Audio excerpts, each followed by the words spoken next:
naula Tapa wapofya wamepa vaishire Fintu fionse muchalo vario naula And I give you New PM80 Brian Mundubile Ifintu kuchinja nyapa muvotele wishive chapa walubuka Nga kama naka red sika shupilo kwa bukapa chapa wayabuka Ende kweba Muntu wa mirimo PM80 Brian Mundubile Neza bakwisa ferionse batu bepaika Nga bapita fiabo no kutuva bareka Pechi kulu tule fwa ya ifwe Ni feti furida na kwata na oda banine Entungurushi PM8 Brian Mundubile We need the man of action no mutima uwakwete ko basata Ukuchilo kuchula 5 years to 10 years out wa mipapata And I give you New PM80 Brian Mundubile Work fixa fionse fintu Ababantu balesha baonaula Tapa wapofya wamepa vaishire Fintu fionse muchalo vario naula And I give you New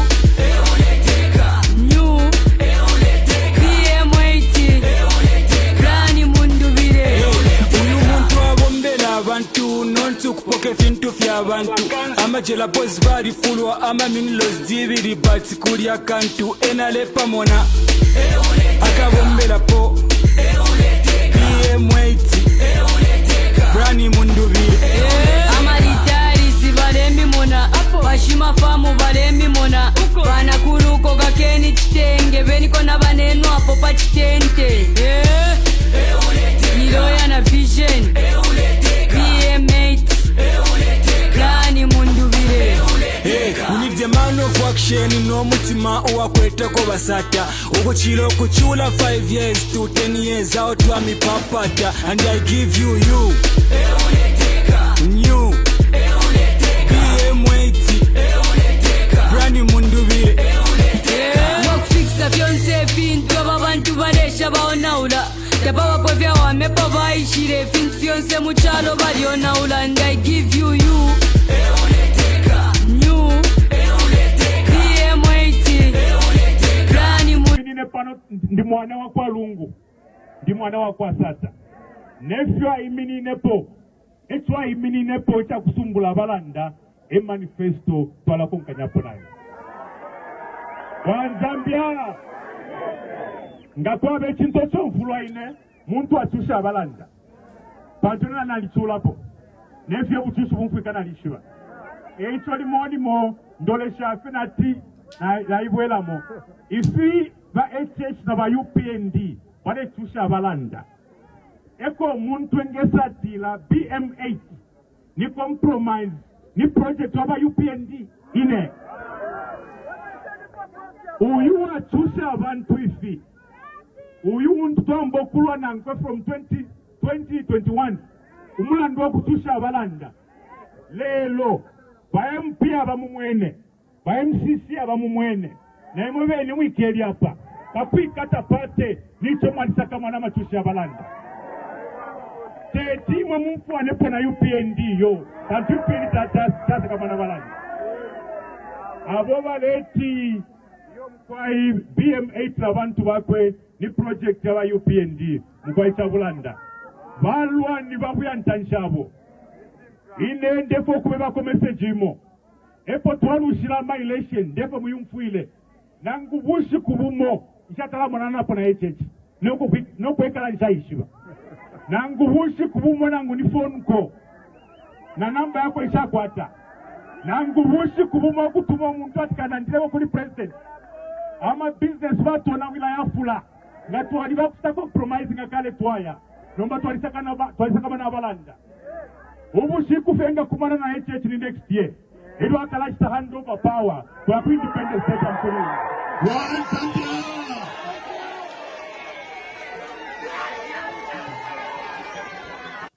which will be academic constituencies in their strongholds. And that's where the contention comes in. Shame. Because if it was non-contentious, why did they not respect the report of 2019 from ECZ?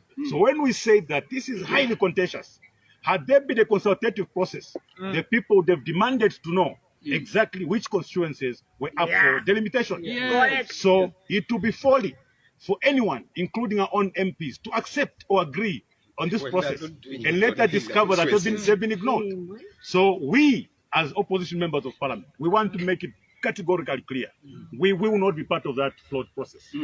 That is a non-constitutional constitutional amendment process. That's exactly what has happened. If it was constitutional, it was going to be people-driven. This is a process that is started by the UPND, doctored by the UPND, and concluded by the UPND. If anybody listen, there's nothing. I mean, the Minister of Justice, they are even controlling the parliamentary process. They have set the timetable for Madam Speaker. The Madam Speaker was there listening. You know, they are presenting a timetable for Parliament. A select committee for Parliament. How did she know? Yeah, so Comrade Chisanga, I stand here as a very sad constitutional lawyer who, you know, has witnessed what is called a coup d'etat, a constitutional coup d'etat. Yeah. So, Comrade Sang, I think you may wish to just thank you. Thank you, the opposition. And actually, just like you, I'm a very worried politician. I'm a very worried lawyer, and I'm a very worried scholar of constitutionalism in the country. We are witnessing today the darkest day in constitution making in the country. That you have a group of people calling themselves a political party, wanting to backgrow a program of rewriting our constitution. The earlier stories you heard were that people were consulted. Contrary to what they were saying, it is now that the minister was saying people are going to be consulted to garner consensus. By the time they were supposed to have come to the House, they should have had people's participation into the program. So that when they're announcing the program which was being announced today, they would have said the input that came from the people is this and the other. The minister was kind enough to actually mention some groups that were consulted. But it's on record. The press has already reported that those who are consulted have already said they don't want this process to be undertaken. So who are they doing it for? Because if you talk about the church has said no. If you talk about this political party here, we've said no. If you talk about CSOs which are credible, they've all said no. Even some individuals have gone to the press to go and mention that the way the UPND is going about amending this constitution, you know, is incorrect. We should not do it. Others have even pleaded, can we just go to the election using the current constitution, which even ushered in the UPND into power? Why can't we hold the election with this current constitution and consider maybe amendments, you know, next after the election? But what was even much more gregarious today was how the speaker.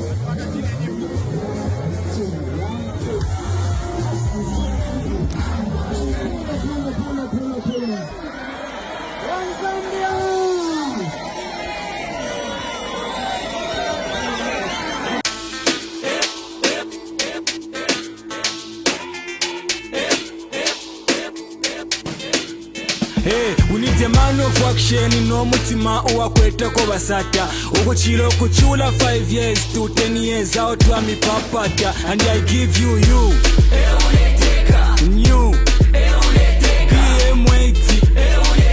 Brian Mundubile wakufikisa vyonse fintu ababantu balesha baonaula tabawapofya wamepa baishire fintu vyonse muchalo balionaula, and I give you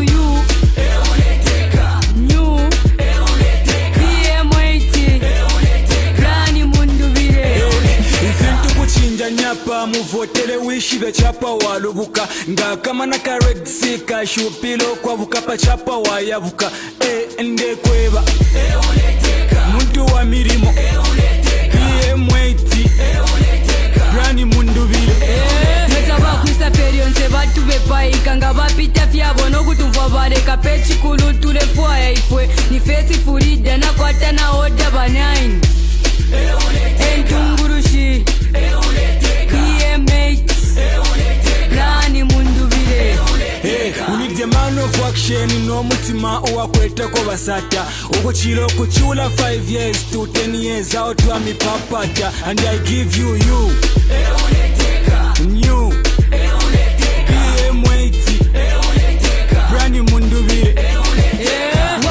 fyonse fintu abantu balesha baonaula Tapa wapofya wamepa vaishire fintu fyonse muchalo balionaula And I give you New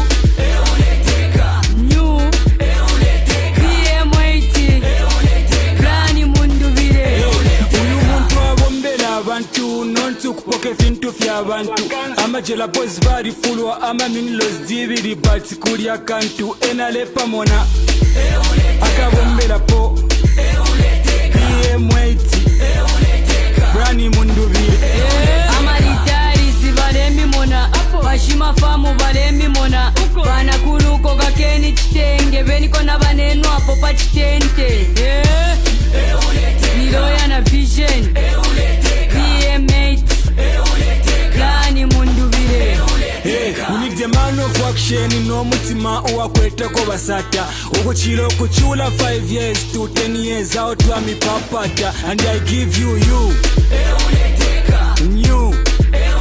BM80 Brian Mundubile wakufikisa fyonse fintu ababantu balesha baonaula Tapa wapofya wamepa vaishire fintu fyonse muchalo balionaula And I give you New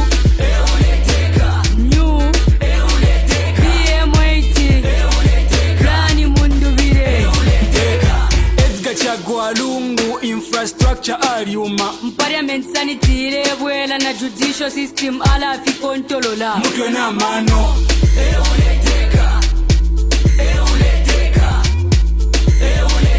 unity muchalo mwemisepela shinensu seni twikatane bonse tuma na kapi akatupere kwenchitone filongoma bayuthi nishitwa senda akafibwesha munomo ichalo chonse Wonderful day. Today we are on time. Thursday, the 4th of December, 2025. We are glad that you can join us. Share the broadcast. Share, comment, share, and tell us where you are calling from. And tell us, I hope the network is doing very well. But we are prepared for you to join us in this discussion. We're privileged that today we are hosting Brian Mundubile. Is former minister for Northern Province, is former chief whip, and is former chairperson for the ERB. Is also current member of parliament from Porokoso, and is one of the PF presidential candidates. So share the broadcast, share. There'll be a time when you'll be joining us. I'll be inviting Honorable Brian Mundubile to join us quickly.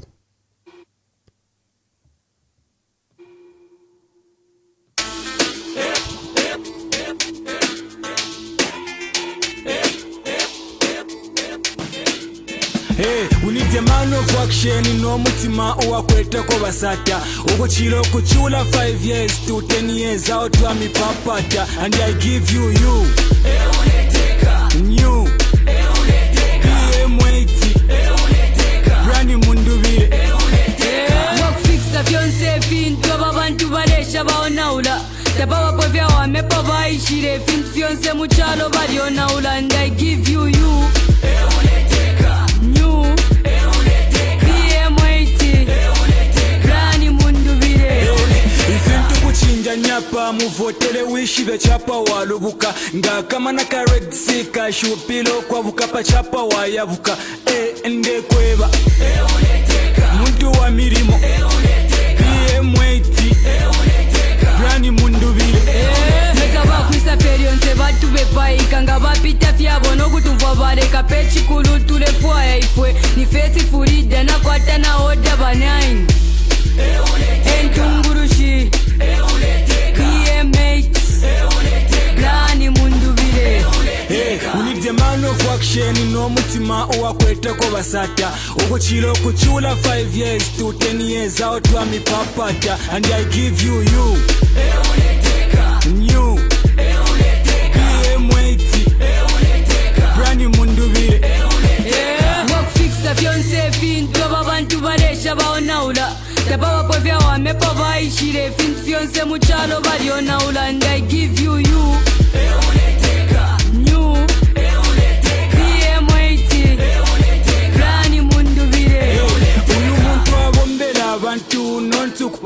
ebintu by'abantu amajela boys balifulwa amaminlos dibiri bati kulya kantu enalepa mona akabombela po PM8 Brian Mundubile amalitarisi balemi mona bashima famu balemi mona banakuluko kakeni kitenge beniko nabaneno apo pa kitente Niloya na vision PM8 Brian Mundubile we need the man of action n'omutima owakwetako basata okukira okukyula 5 years to 10 years out wa mipapata and I give you new PM8 Brian Mundubile nokufikisa byonse fintu abantu balesha baonaula tabawapo vyawameba bayishire fintu byonse mukyalo balionaula and I give you new PM8 Brian Mundubile Edgar Chagwalungu infrastructure aliuma parliament sanitire bwela na judicial system ala fi kontolola mutwe n'amano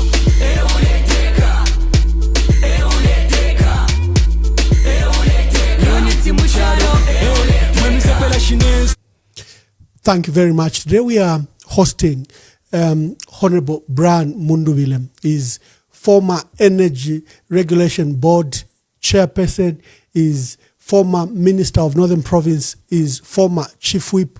He was at the center of Bill 10 and will be able to help us learn from the current crisis we have with Bill 7 and what's wrong with it. Let me bring Honorable Brian Mundubile and welcome him to the program. Honorable Mundubile, welcome to the program and good to see you.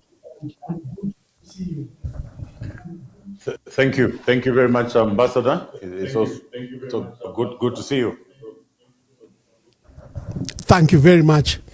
You've been very instrumental as a leading voice in Parliament. You've been very instrumental as one of the voices in the Patriotic Front. And we have this issue of Bill 7. And I just wanted us to start from there. Kindly do a recap. What's the difference between Bill 10 and Bill 7? Why is Bill 7 being deemed as perilous for the nation and maybe not Bill 10? Just draw the parallels for us as we start the debate. Yes, sir. Thank you. Thank you, Ambassador. To start with, in order for us to properly discuss the concerns surrounding Bill 7, it's important to understand that in constitution making, the process is as important as the constitution. So when you look at what we are calling maybe a new constitutionalism, there are certain fundamental principles that must be observed when amending a constitution. These will be transparency, broad public participation, legal framework, inclusivity, among others. So what that means is that in amending a constitution, you'll have to ensure, firstly, that there is broad public participation. And I'll explain why. It's important for that process to go through broad public participation because a constitution ideally is for the people. It's the people's document. When you read the preamble, it talks about we, the people. So it starts with the people and ends with the people. So without broad public participation in that particular process, before you even go to the content, it means that that particular constitution that you're talking about is not from the people. And that is one concern that has been raised in the constitution amendment process for Bill 7. You remember, Ambassador, that even the court, the CONCORT, brought up that concern that there was no consultation. There was no broad public participation. So before we even talk about the content, we needed to look at the press outlined is some of the fundamental principles that govern a good constitution-making process. So this is where we are, and this is what the problem has been. A brief background to Bill 7. You remember, I think it was on the 8th of March, the president appeared at some public gathering, it should have been Women's Day, when he informed the nation that he had agreed with the women, it should be amended.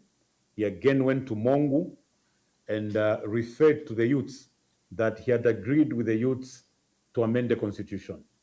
So clearly, when all that was happening, we actually laughed it off because that is not how we amend the constitution. And we thought that with the many voices risen, we thought he would actually abandon the process. But we later discovered he was very determined, he was very serious, he went ahead and came up with a constitution amendment bill, which was crafted by President Hakainde Hichilema himself with maybe one or two friends. So these are our concerns. That particular bill was not crafted or assembled by the Zambian people or indeed other stakeholders like the churches, the clergy, professional bodies, CSOs, among others. This is a bill that has come from the UPND and specifically from President Hakainde Hichilema. That's the reason why there's been resistance and apprehension against this particular process. What was done differently with Bill 10 and what hasn't been done in Bill 7?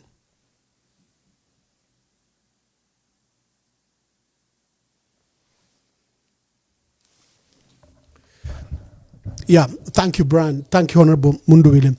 I was stating that what was done with Bill 10, because the UPND rejected Bill 10 on the assertion that it was not inclusive, that it didn't represent the will of the people, that the PF merely wanted to extend their stay.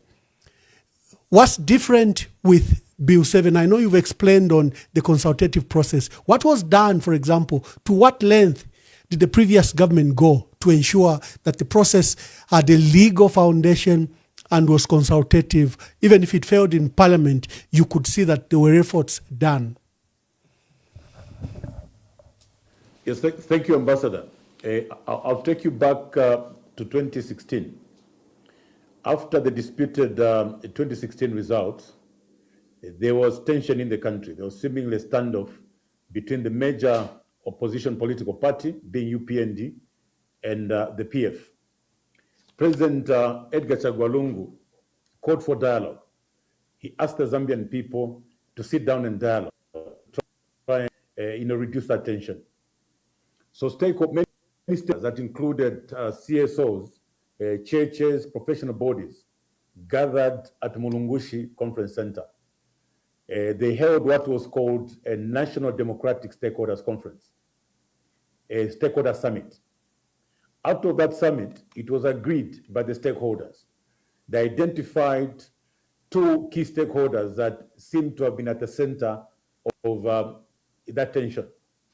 They actually advised and guided that political parties should isolate themselves from that meeting for a moment and take time to go and sit somewhere to iron out the differences, then they can come back and sit with other stakeholders. As political parties, Ambassador, I think you remember, we went to Siavonga. The representation was at Secretary General level. I was one of those that went to Siavonga. UPND was represented. There were 15, 16 other political parties. It was out of that meeting that we came out with 4 thematic areas that bordered on constitution amendments. So as stakeholders, we agreed that there was need to amend the constitution. And as a matter of fact, that particular accord, the communique that was signed in Siavonga was actually drafted by the current Minister of Justice, Comrade together with Mr. Cholo Beani. We were very deliberate. We asked them to come up with a draft so that they did not depart from the common position that the political parties would take. So after that, Ministry of Justice started the process. Ministry of Justice went around the country collecting views from the Zambian people concerning the constitution. After that, the Minister of Justice came to Parliament with a roadmap to the constitution amendment process. Now, if you look at the fundamental principles that I talked about, Ambassador, one of them was the legal framework. So what Honorable Given Lubinda's Minister of Justice then did, he brought a bill to Parliament to legislate the process of constitution amendment.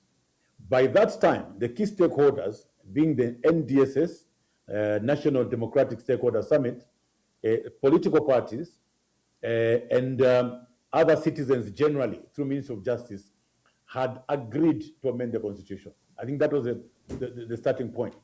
There was general consensus on the need to amend the Constitution. What followed?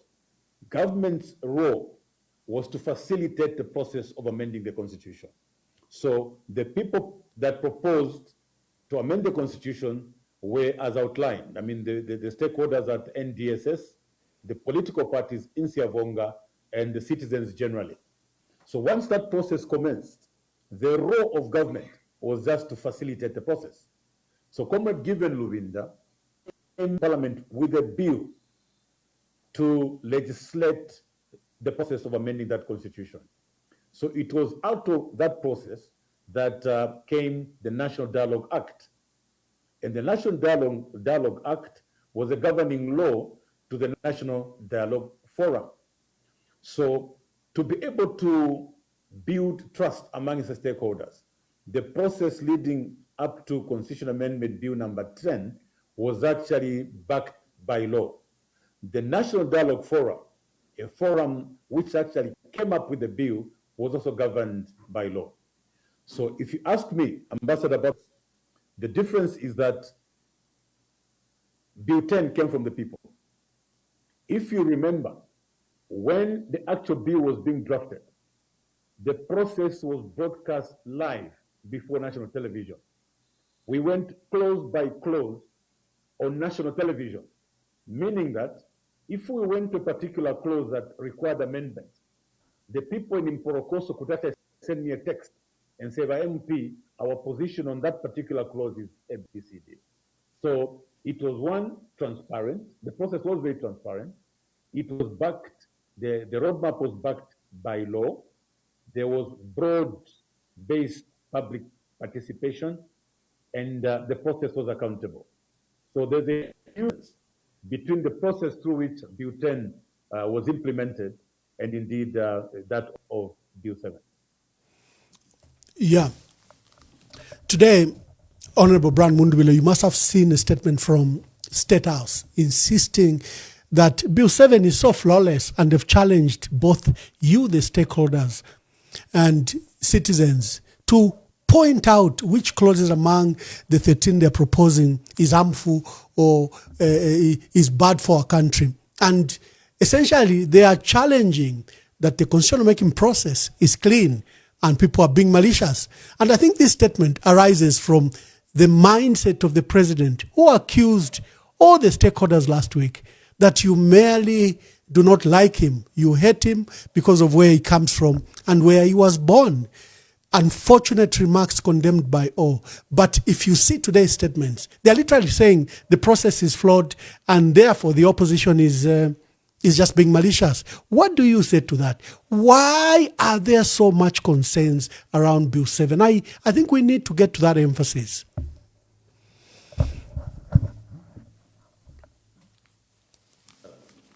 Like I pointed out earlier, the process is as important as the content. So maybe before State House takes us to start discussing the content, the question that we have for President Hakainde Hichilema, who came up with those constitutional amendments? We want to understand, is there an emergency? Where was the outcry? Who actually came up with those particular clauses? That's a major question. remember, Comrade Mwamba, that when you look at the Constitution, it's very different from ordinary legislation. A Constitution, besides being a power map, a Constitution is ideally there to discipline government. A Constitution disciplines especially dishonest governments. That is the reason why the Constitution Amendment Bill should not originate from government. That Constitution is supposed to be there to check the excesses in the exercise of power by President Hakainde Hichilema. But if we allow him to be the one to come up with a bill, then there's something wrong already. So before we even begin to itemize individual clauses, the question we have for President Hakainde Hichilema, who came up with those clauses in the Constitution? So it must be noted, Comrade Emmanuel Mwamba, that the process in this particular case is something that we started by questioning. This amendment process is supposed to be owned and driven by independent people, churches, civil society organizations, professional bodies, and among others. But in this particular case, the actual clauses, the amendment process, there's been no process, first of all, to start with. There was a jump right from the beginning. All that we received were clauses that were being presented for amendment. So the question is, who originated these particular clauses? So it must be noted, State House must be advised that, first of all, the process never seen before in this country. Even the time that we're criticizing the processes that were started by the Inquiries Act through commissions of inquiry, we found some shortcomings. And I think that in this wave of constitution making, which we are calling Wave 4, we inculcated certain values, certain principles, fundamental principles, immutable principles in constitution making, so that the interests and aspirations of the people that the Constitution is meant to save are safeguarded. But this was not done in this particular case of Bill 7. It must also be noted very early that at law, Bill 7 actually doesn't exist. Even as we discuss it, I must come out very early that after the Concord judgment, Bill 7 actually does not exist at law, because the court ruled to say and decided that the process leading up to Constitution Amendment Bill number 7 was actually unconstitutional. So in this particular case, yes, we have to talk about it, to try and defend our Constitution. But it must be noted also that even as we discuss Bill 7 actually does not exist at law. So before we talk about the said delimitation, because Comrade Hamasaka would want to know, let's talk about delimitation. Delimitation is highly contentious. In this particular case, it's one of the clauses that are Honorable Mundubile. Constituencies. Yeah, thank you. Not even know with this constituency. Thank you, Honorable Mundubile. We don't even know the basis of coming up. I want to take a small break. I want to take a small break. Just I resolve just some issues of his. Honorable Mundubile, I want to take just a small break. I think we bring your microphone up. I monitor my broadcast live, and people are saying the volume on your side is a bit low. So I guess we'll lift your microphone a bit up. So let me just take a small break and allow the technical staff to do that. You need to support it because you mayors, some of you have done 2 terms already.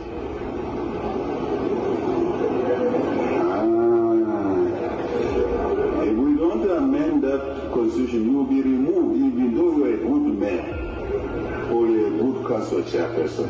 We are proposing that we should remove the term limit for council chairpersons and for mayors, you who are seated here, so that you can continue if the people want you, isn't it? As the councillor does, as the MP does, so is yourselves.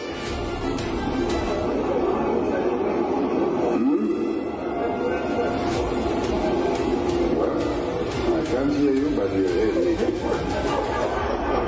So the deferment of the constitutional amendment is not postponement. Clearly, Bill 7 is up for sale. As you can see, the president threatening most members of, mayors and council chairperson whose mandate they've served 2 terms. They've limited terms like that of the president. The president there was telling them to, support Bill 7 because their term has come to an end. Let me invite Honorable Brian Mundubile once again. Honorable Mundubile, the matter, I think, has been to court. The Constitutional Court ruled that Bill 7 literally squashed it, that it didn't follow process, it was illegal, it broke so many constitutional clauses. Sadly and stubbornly, the Speaker of the National Assembly, Honorable Nelly Mutim, and the President and the Minister of Justice refused to withdraw it despite the court order. In fact, it appears that the process that has taken place of forming a technical committee, creating this so-called consultative process, coming up with a draft report and draft constitution, all of a sudden seems to be in vain because they've just relieved Bill 7 in Parliament.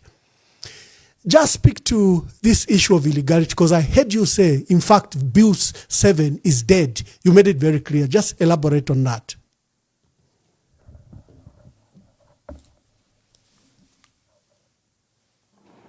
In line with a court judgment, that was decided by the Constitutional Court, at law, Bill 7 is dead.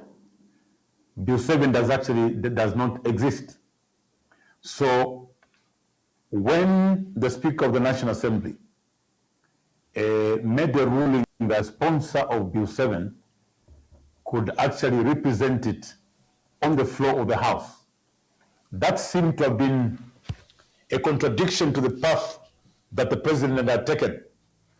By that time, the President had already had started the process through the technical committee. So essentially, what we gathered was that when the President saw the court judgment, he realized that Bill 7 was actually dead, and he commenced a new process.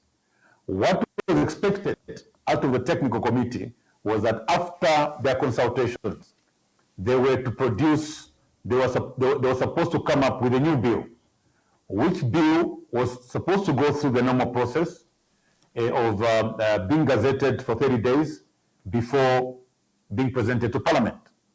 But then we were suspicious when the Speaker, and indeed the sponsor of that bill, resisted the bill from Parliament. So this was a very unusual process, Ambassador. We had a bill in Parliament, but we also had a process surrounding that bill that was commenced by the executive.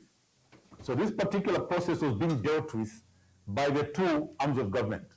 Whilst the other bill was in Parliament but deferred, a process was commenced by the executive to try and consult citizens generally on this particular process.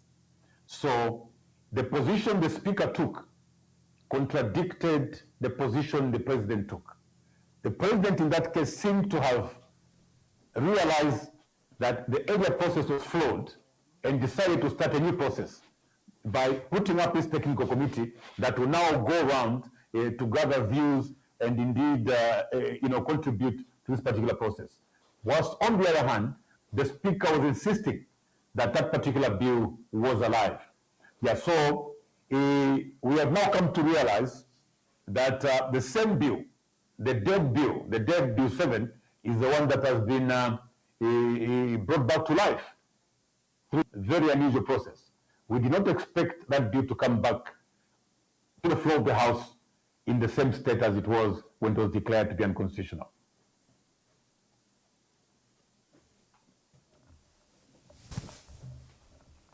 Oh. You can proceed, Honorable Mundubile. You can, I can hear you. Yes, I have just concluded on a point. I was submitting on the issue of the bill being in Parliament and resuscitated, the bill 7 resuscitated and presented back on the floor of the House whilst on the other hand, the technical committee handed over a report to the president. The point I make there is that when you look at the move the president took, the president seemed to have agreed that Bill 7 was dead and decided to commence a new process altogether. And commencement of that new process was in line with the recommendations made by the courts, which were that the process needed a broad public participation. So we saw an attempt by this technical committee of going around the country to try and get views, around these particular amendments. Of course, Ambassador, I must be quick to mention that even the way that the technical committee proceeded, not the correct way of going about it. You see, when amending the Constitution, first of all, the question that we ask is that we are dealing with clauses under Bill 7. Who came up with those clauses is a big question. Under normal circumstances, stakeholders meet. The first thing they do is to agree that there is need to amend the Constitution, as the case was in Bill 10. Stakeholders met and agreed that there was need to amend the Constitution. Once you have agreed to amend the Constitution, as stakeholders, you also agree on the extent, the scope of amendment. To what extent would you want these amendments to be? Once you have agreed, then you go further and agree on the design. You agree on the adoption process. You agree on the consultative process. You agree on the roadmap generally. Once you have agreed on all these, that is when you bring in government to facilitate the processes that have been agreed upon by the stakeholders. So ordinarily, even in the case of this technical committee, the misfortune is that the technical committee took the same Bill 7, just removed the numbering, and went to the same document to force it, upon the people to say, this is what we have, what do you think? The stakeholders were actually not given the freedom, the liberty to come up with what they thought needed to be amended. They still continued with the same clauses that President Hakainde Hichilema came up with. So even in that case, this was not the proper way of carrying out those consultations, or indeed, coming up with a new process altogether. It was the same Bill 7. So there was really nothing new, because the people that were consulted were not given the freedom to express themselves on what exactly they would have amended in the Constitution. The elephant in the room is you've been privileged to be, leader of the opposition in Parliament. President Hakainde Hichilema and the UPND do not have the numbers in Parliament to pass this law. They have, I think, about 97 MPs. The Patriotic Front has 55 MPs, and we've got about 10 independents. You need 111 MPs to vote for this. So President Hakainde Hichilema appears, and the UPND appear to bank on the goodwill of the independents and some members from the Patriotic Front. Earlier, before people even watched the broadcast, I was playing, as we're beginning, I was playing your very strong remarks against Bill 7. And you were rallying the troops that Bill 7 is harmful for our country. And I'll probably will play that video. There is fear from stakeholders, from Oasis Forum, from the members of the public. Even when we open phone lines, they'll bring this issue. This process will only pass because the Patriotic Front and the independents will have supported it. What is your view? What is the assertions? There's so many allegations that money is flying around. There are threats against certain members of parliament. There's appears like if you don't take the carrot, you take the stick. Vote for Bill 7. How much can Zambians trust in the opposition and the independents that we have in parliament?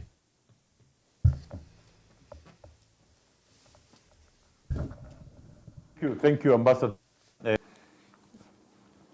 To start with, when we received information, we read something on social media, it must have been a week ago, that some members of parliament had received money from the UPN with a view that they support Constitution Amendment Bill number 7. In my capacity as the national chairperson for parliamentary affairs under Tonse, I got alarmed and I immediately assembled a meeting of members of parliament to address the nation. At that meeting, we came out very strongly to warn all those MPs who may have compromised and taken money from the UPND to support Constitution Amendment Bill number 7. We sent a very strong word because from the time that this particular bill was presented to Parliament, we've been engaging members of Parliament. However, we could not ignore the information that we saw on social media. So, Ambassador, I want to tell you that from that time, of course, as a leader, a national chairperson of parliamentary affairs, I have a duty. I have a duty to ensure that parliamentarians do what they have to do. They should do what they were voted for, and that is not to betray the people that sent them to Parliament. So I have been engaging members of Parliament one-on-one, especially some of those names that we've seen flying around on social media. I must tell you, Ambassador Mwamba, that so far, a few of those names that I've spoken to have made an undertaking. They've promised that they will not betray the nation. They'll stand firm in defense of the aspirations of the people that they serve. I did not get the permission to mention their names. Of course, in due course, I should be able to mention some of those names that are appearing on that list. So we have a duty. It's a call on all of us, the churches, citizens generally. These members of parliament are our representatives. They are there in parliament in their representative capacity. So I want to call upon Zambians. You must speak to all of us. Speak to your parliamentarians, the churches, the parish priests. Call your parliamentarians. Let them understand the need to stand with the people. So I can confirm to you, Ambassador, that yes, we are in active talks with some of those names that have come on social media, and I'm happy to report that quite a number of them have promised that they're going to remain steadfast and they will make sure that they don't betray the people that voted for them. We saw last week the Oasis Forum organize public protests, but the president quickly held a press conference on Wednesday, discouraged the public protest and demonstration and called for dialogue. When that dialogue came, just as many people feared, it didn't go anywhere. First of all, the president appears that he was not sincere, number one, because as soon as he held those discussions, he announced that he was meeting another group for him. And when he met that group on Monday, it was very clear that Bill 7 was headed for Parliament and that the talks that Oasis Forum had engaged in appeared to be window dressing. And I'm glad that we have a video of Honorable Beauty Katebe, the chairperson, announcing that the dialogue that they had hoped would resolve, would prevent street protest, would bring the teams together and to bridge the gap that existed. The dialogue had failed. And the president has been dismissive that we should lobby you MPs. It's up to you. The matter of enactment of any constitution or any law lies with you, or we should go to court. But we have a background. There are allegations that, first of all, the president is shrinking the democratic space. This has been reported in international reports. There is controlling major democratic institutions such as Parliament, the Judiciary, Electoral Commission of Zambia, and others. Again, these are documented. So to refer you to court or to Parliament appears a mockery in light of the condition. There seems to be low trust by members of the public that Parliament is independent and can do the right thing, that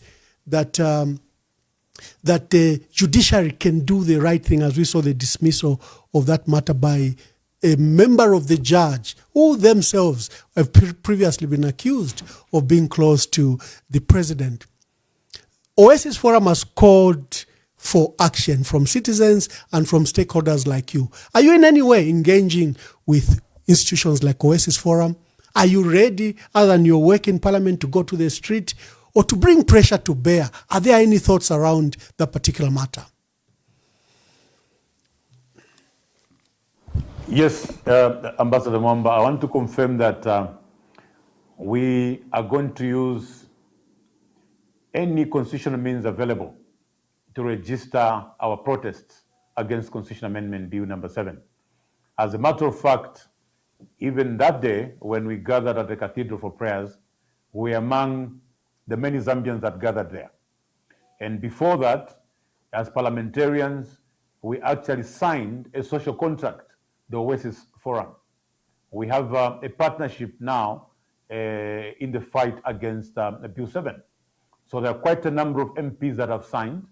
We did not present that particular list because some of the MPs were out of the country, others were out in their constituencies.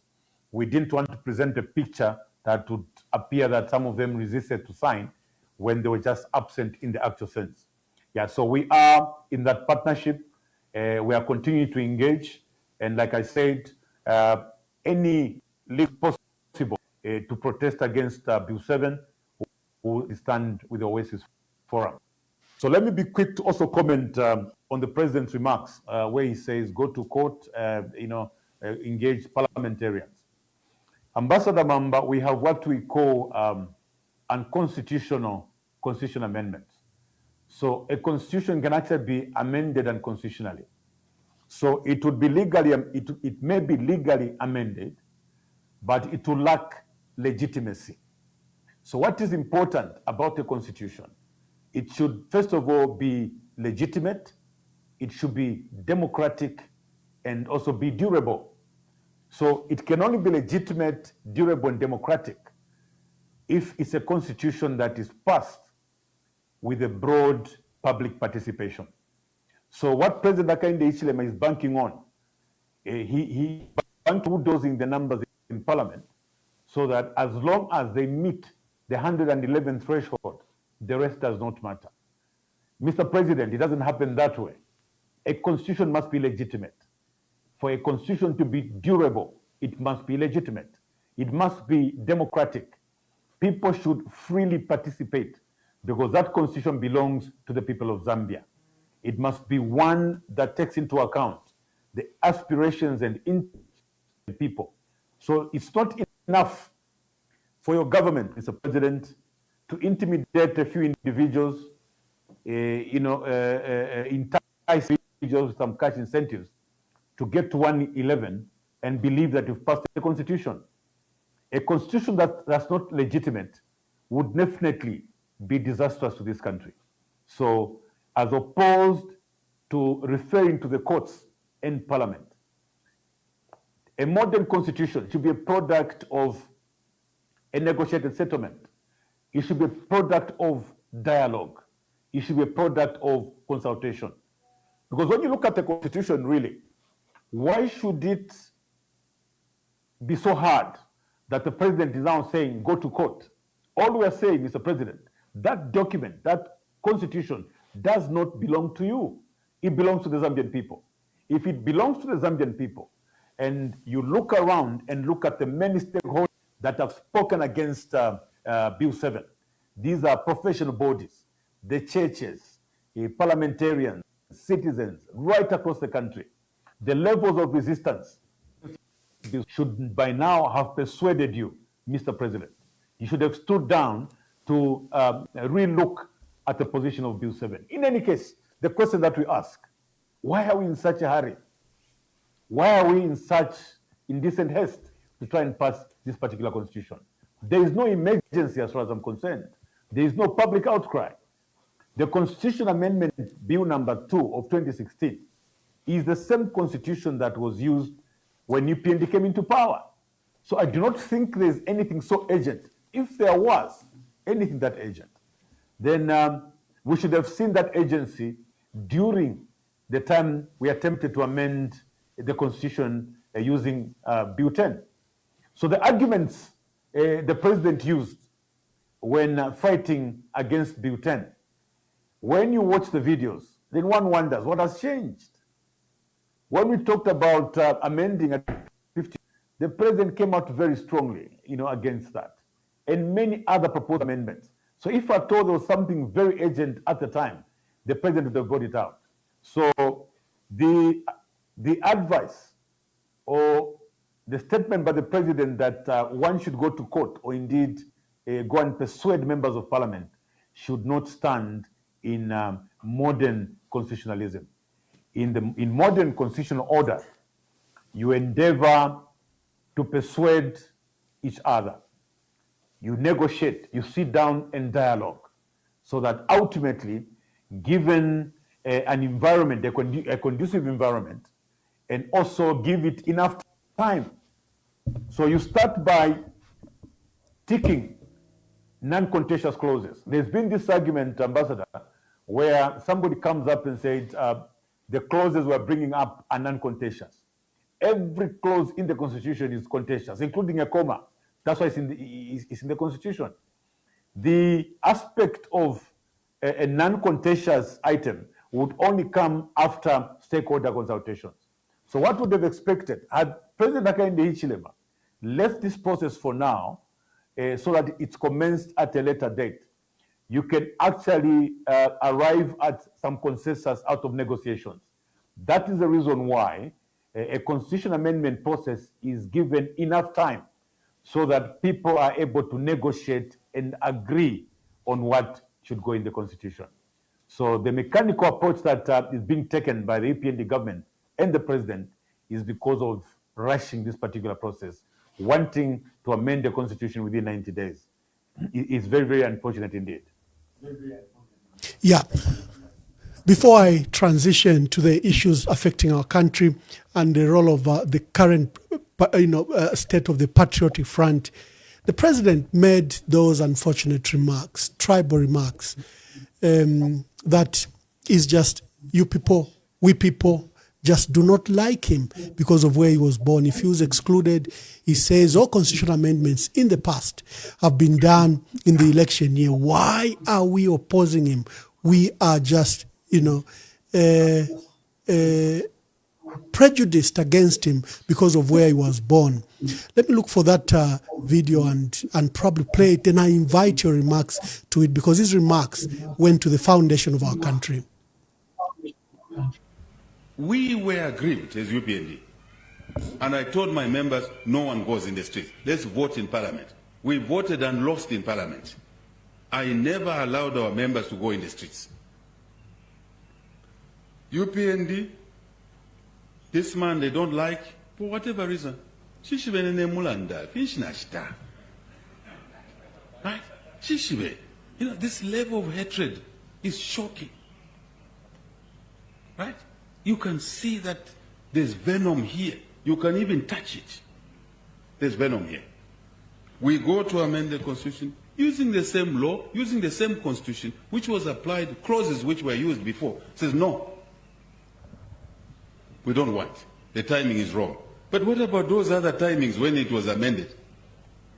What was right? Why didn't you go in the streets? Ask yourselves a question. So you want to start conflict over nothing. Uyumulanda wine mwamupatafye. He cries. He says, you just hate him because of where he was born and who he is. What are your views, Honorable Mundubile, on those remarks? Yeah, thank you. Thank you, Ambassador Mwamba. I'll be forced to give this example. I normally don't, like discussing this topic to do with a tribe, a region, and so on. You remember that in 2016, in Dundumwezi, the president got 33,000 votes, and President Lungu got 220 votes. Can you imagine? Did you ever hear President Lungu go and say to the people that gave him 220 votes as a sitting president? He never accused anyone of hating him. I've just given you an example. He was a sitting president, delivered development to all parts of the country. His friend got 33,000 votes. He got 220 votes. But President Lungu was able to go to Dundumwezi He actually took some rural electrification project to Dundumwezi after he got 220 votes. He says, look, this is part of the game. This is democracy. I only got 200 votes, but the people here are Zambian people, and I'm going to take democracy there. Why President Lungu cry foul when President Hakainde Hichilema went all around and campaigned against Constitution Amendment Bill number 10? President Hakainde Hichilema went against Bill 10 after being part of the process. Ambassador Mamba, I want to tell you that besides the Siavonga meeting, as political parties were meeting at the Law Association of Zambia, out of those that were representing the party, I was actually the one negotiating with 15 other political parties that included the UPND. And the UPND was represented by President Hakainde Hichilema. We were meeting and negotiating on this Constitution Amendment Bill number 10. But when we got to the end, they abandoned the process, sabotaged the process until that process collapsed. The bill collapsed on the floor of the House. But President Edgar Chagwa Lungu never came up to talk about how he was hated through that particular process. So the challenge that we have, Comrade Emmanuel Mwamba, like I pointed out earlier, I think that President Hakainde Hichilema thinks that particular constitution is actually his document, because he is the one who came up with those amendments. He felt it was a personal document. And when the personal document was rejected, he felt he was just hated. So President Hakainde Hichilema, I want to say this, that that is not a personal document. A constitution is a national document. So you should detach yourself from Constitution Amendment Bill number 7. You must know that a constitution is the people's document. The moment you realize that this document actually belongs to the people, you will not be reacting emotionally in the manner that you did at your last press briefing. And secondly, I want to advise and call upon the president. Mr. President, as citizen number 1, you must show love when you appear before the public. For the past 4 years, all we have seen is anger. When you come up, you want to talk about how you are hated, how people don't like you, how because you are born from a particular region. That is not a language that a leader is supposed to use. As leaders, we're supposed to be preaching unity. Unity, national unity is provided for under Article 8 of our Constitution. What we should see from you, sir, is bringing the people together. We, the Zambian people, it's only now that the Zambians have become so conscious about their ethnicity. Mr. President, this is something that is un-Zambian. Whenever you receive a visitor or you meet a visitor, the first ask what tribe they are. That is so un-Zambian. And that is so because as a leader, all you have done, whenever I appear in public, is talk about how people don't love you because of where you come from. I hope that in the next and future engagement, Mr. President, you will desist from spreading such hate before the citizens. What we expect from you, Mr. President, is to show love, preach love, and reconciliation. You cannot come up and say you are hated because people have they hold a different view. Zambians should be able to express themselves. The views that have been expressed against Bill 7 are objective views. This happens all over the world during this particular process. So for the president to play victim in this particular case is indeed unfortunate. And really, I hope that in future engagements, the president will desist from taking that route. Let's go to the state of the country. Clearly, we are in serious crisis. The state of our economy, affected by the cost of living crisis. The political tension is palpable, as we've seen in the last few weeks, especially with an obstinate president who's determined to barrel through, push through, even a document that stakeholders, such as the Catholic Church and other civil society groupings, have said, Mr. President, I think slow down. Where do you see the state of the country? And our people are looking up to the opposition as solution, and we seem to have chaos in the opposition. Maybe let's start with the state of the country, how you see it. Then we briefly discuss the issues of the PF. I know it's internal, but you must speak to it briefly. And then, before we open the phone lines, I want how you see the opposition and how they should prepare for 2026. But let's start with the state of the economy.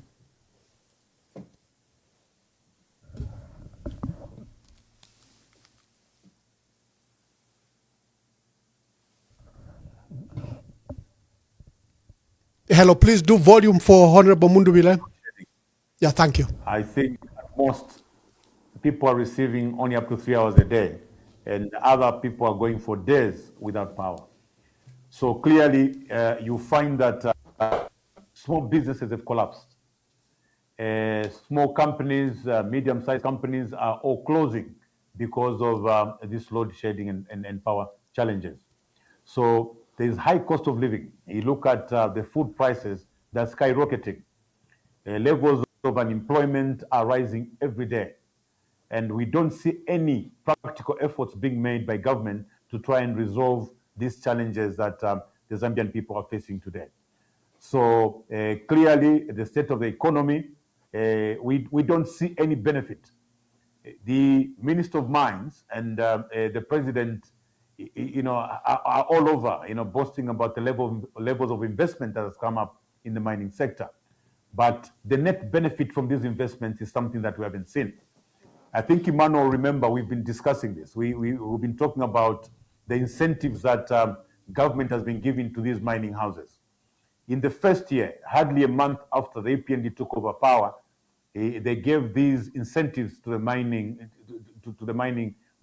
companies that resulted in losses to the National Treasury.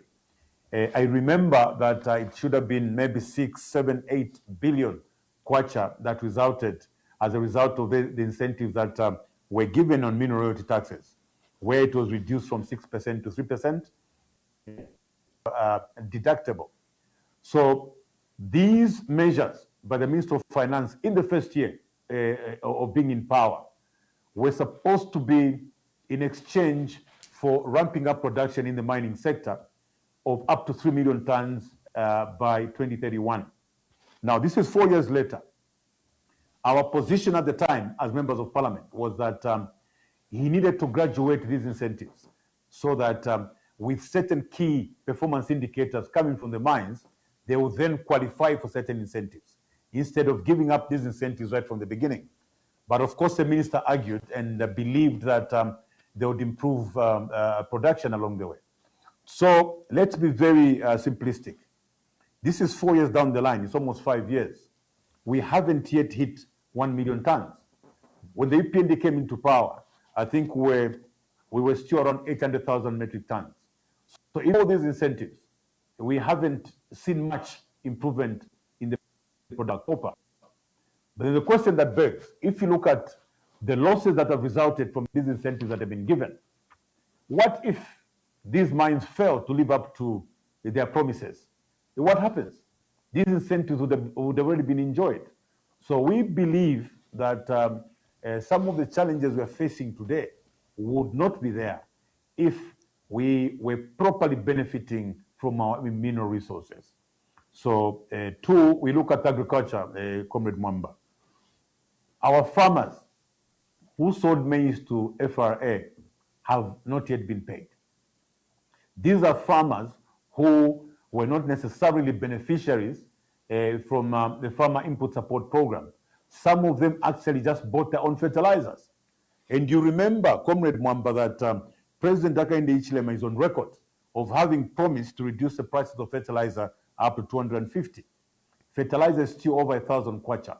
And these people went out of their way to borrow, buy fertilizer, they grew maize and sold it to government, and up to now they have not been paid. So these are huge, huge challenges that we face today. So the state of the economy, as you ask, I think we are in trouble. We are in big trouble, and the people on the ground are suffering. I've been Comrade Mwamba, I've been to 8 provinces. We were basically promoting voter registration. We had a chance to interact with the people. Whether it's on the copper belt, go to Mufurila and go and find out what the miners are going through. So when you listen to President Hakainde Hichilema and Comrade Kavuswe on the floor of the House, you would think that there's paradise on the copper belt. Miners are resigning every day because of the bad conditions of service. Miners are leading impoverished lives, even as they're working for these mines. And yet we continue to report high investments in these areas. So the state of the economy, Comrade Mwamba, is very, very tough for our people. Abantu Valechula, like I said, Vanyinefwe, Imisepela, and everybody else. We took time to interview people, and it's a sad story out there. Yeah. The Patriotic Front, the largest political party in the country. If you go to Shangombo, you go to Nakonde, you go to Zambezi, you go to Chama, you will find almost an intact leadership and still members. The state of the Patriotic Front has been of worry to our people. It's not because of your own making, I guess, because first the party has been assaulted severely from the state. There's been an assault, relentless assault against its leadership. Currently, the Secretary General of the party, Honorable Raphael Nakachinda, is in prison on speech offenses, and many other leaders are in prison for this and that. The party itself, the legal ownership has been hijacked from the legitimate owners. It is of worry, and we are 7 months away from an election. We are a few months, I think under 6 months before we go to the nomination for presidential candidates for the country. What is happening in PF? And as one of the leading candidates, you, Honorable Given Lubinda, Honorable Makebi Zulu, and others, what are you doing about this? Because our people are losing hope. Every day we are inundated with these calls. Even here on my platform, every day, people want us to resolve the issue in PF as if it was entirely up to the PF. But I don't know what your views are.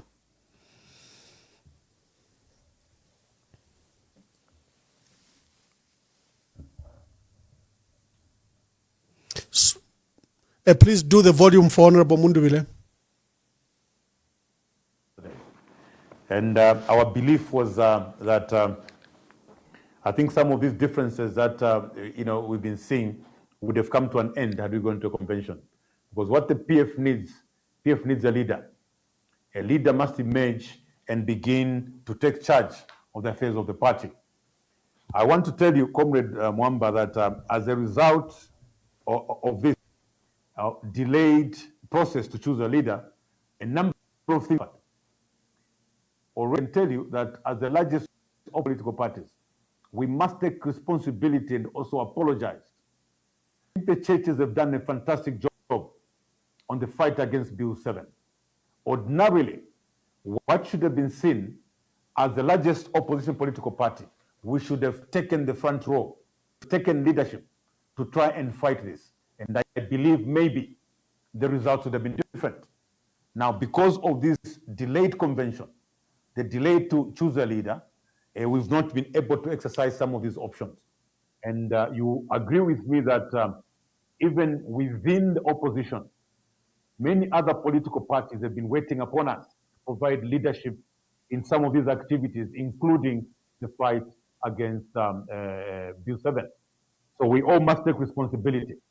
We must take responsibility because this is a noble task. And the Zambian people have been waiting upon us to provide that leadership. Now, I want to tell you that there was a meeting with the Council of Leaders that included the former Vice President and founder members of the party, Comrade Paul Lumbi, Samuel Mukupa, among others. This meeting was between the Council of Leaders and the candidates. So the postponement of this particular convention was to allow for reconciliation. You remember that there had been suspensions of senior members of the party from Central Committee. And the Council of Elders felt that this is not a time to start suspending people and removing them from their positions. Because ordinarily, as a tradition is, whenever you're heading towards the convention, even when there are existing suspensions, they're actually lifted so that people are allowed to participate in that particular process. Yeah, so this is where we are. We are allowing for this process of reconciliation and reinstatement, because this is the position, a clear position that was taken by a council of elders, guiding the leaders that this is not the time, to create differences, remove people from the party or indeed party positions. I'm sure, Comrade Mwamba, you know that the chairman of the party, Honorable Emmanuel Mtonda Mpakata, was affected. The former Secretary General of the party, Davis Miller, was affected of that decision. The DSG, Honorable Nyirenda, was affected. MCC Merestiana Thierry was affected. There was another member of Central Committee, Abiud Kawangu, and indeed the chairperson for Lusaka, who is Christopher Chaka Putwa. These are some of the people that were affected with those decisions that were made. So clearly, the convention was postponed to allow for the reconciliation. But one thing that is important to note is that the Zambian people have invested their trust. Not only our members, but the rest of the Zambian people have invested their trust in us. So we must begin to check ourselves. We cannot abandon national duty, like the fight against Bill 10, and take forever to do our reconciliations and leave the Zambian people aside. I think our focus should be on the Zambian people. My prayer is that these reconciliations will happen quickly so that we can begin to resolve the challenges that the Zambian people face today. So being we will have to show, we have to take responsibility and ensure that our internal differences should not take center stage.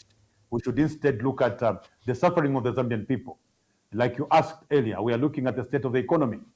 The Zambian people are looking up to us to resolve the challenge of load shedding, to resolve the challenges of high food prices, among others, higher unemployment amongst the youth. And I don't think that the Zambians will forgive us if we take forever to resolve our differences and leave them on the wayside, to die of hunger and many other challenges that they're facing. Yeah, so I just thought I should mention that, Comrade Mwamba, that these differences, I think the Council of Elders have stepped in. We hope to resolve these differences so that we can quickly go to the convention, hopefully before the end of December. Once a leader has chosen, I know that most of these petty squabbles will come to an end. The internal challenges of the Patriotic Front, be it as they are internal, are not necessarily internal, because they actually sabotage the work of the opposition. Many leaders in the opposition are waiting for a resolution in the PF so that the PF can help, mobilize and unite the opposition. The confusion sabotages the work of the opposition. So you cannot really hold your hand and not resolve this issue. So I'm glad that you appear determined that you should reconcile and quickly hold that conference. The rest of the matters are probably internal. Tomorrow I'm informed that there's a group of political parties that are forming yet another alliance. There's Tonse Alliance, there's United Kwacha Alliance, there's Opposition Front. There appears to be all alliances, but as we have seen in the opposition, even alliances appear fragmented. Do you have hope that these alliances will quickly come together? And like I was saying, we have a nomination that is due in May for presidential candidates. Are we going to see a united front in the opposition? What are your thoughts and views as you interact with your colleagues? Yes, I think it's possible, to come up with an alliance that can work. The starting point is that we must start having sincere conversations as leaders with each other. You cannot have differences everywhere. We must sit and have sincere conversations. We must find out where are these problems coming from. I'm sure that if we are all sincere, we sit and look at the sources of these challenges, we should be able to resolve. But if we want to cover our faces and pretend there's no problem, we are unlikely to solve these problems. But most importantly, our focus should be on the Zambian people, focus upon leaders out there. Let's begin to introspect. Right now, as I speak, we have a major challenge. The elephant in the room is actually Bill 7. As political parties, we should take charge of this particular process. The churches have done their part. The professional bodies have done their part. If we look at our participation as political parties, then you will agree with me to say we haven't played our role in this particular process. And it's a call that going forward, yes, let's allocate a bit of time to form alliances, but let's spend 90% of the time coming up together to fight against Bill 7. That is the elephant in the room.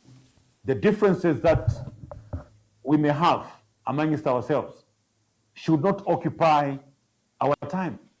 The Zambian people are waiting upon us. So let's abandon those petty differences, come together and fight Bill 7. I'm sure that if we allocate time, it's enough to be able to come up with alliances and partnership, whatever. But the major challenge should be devoted to resolving the challenges the Zambian people are facing today. I agree. Bill 7 is the present danger. A select committee has already been appointed. It's beginning to make hearings. I know there are court processes, but there is history that the speaker does ignore the role of the constitution and court processes. We saw when they expelled the 9, it had to take the constitutional court to have them reinstated. We've seen how belligerent she's been even in this process where she didn't withdraw Bill 7 because a fresh process must have started as guided by the constitutional court. Dear viewers, it's your time. It's your time to call. It's your time to participate. I'm hosting former Energy Regulation Board Chairperson, former Northern Province Minister, former Chief Whip, current Mporokoso Member of Parliament, and one of the leading presidential candidates in the Patriotic Front. It's your time to call, to participate, ask your questions. What are your concerns? He himself has put Bill 7 as the biggest present danger we have. If there are any efforts to be accorded, looking at the speed that President Hakainde Hichilema has accorded to this process, he wants it to go through despite all the concerns. So, call, let's hear from you. Do you have any questions for Brian Mundubile?